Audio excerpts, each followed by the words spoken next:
এজাক নৈপৰীয়া কিশোৰী।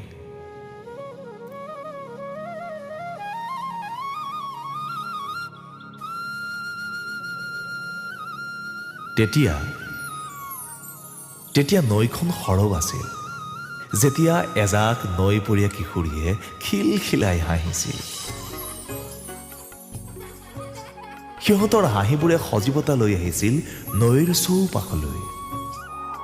মৃদু বতাহে কৈছিল, মই আছো যে তোমালোকৰ হৈ, যি আছো তোমালোকৰ উশাহেৰে, ভৰাই তোলা মন মোৰেই সুবাসেৰে।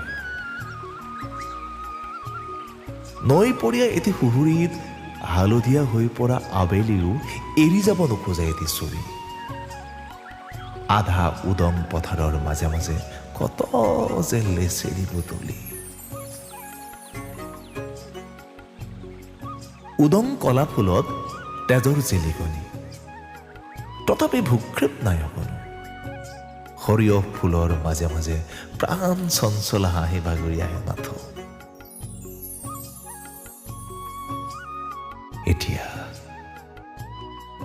এতিয়া সেয়া এক ধূসৰ ছবি। নীৰৱ নদীখন তাৰেই সাক্ষী। কিশোৰীহঁত আজি নাৰী হল, সহনশীলতাৰ মূৰ্ত প্ৰতীক হল। তেজৰ চকুলোক মনৰ দৃঢ়তাৰে জিনিব জনা হল। এতিয়া নৈৰ চৌপাশ নীৰৱ নিথৰ হল। পোৱা নোপোৱাৰ বহুতো সাক্ষীৰে নৈখন এতিয়া গভীৰ হল।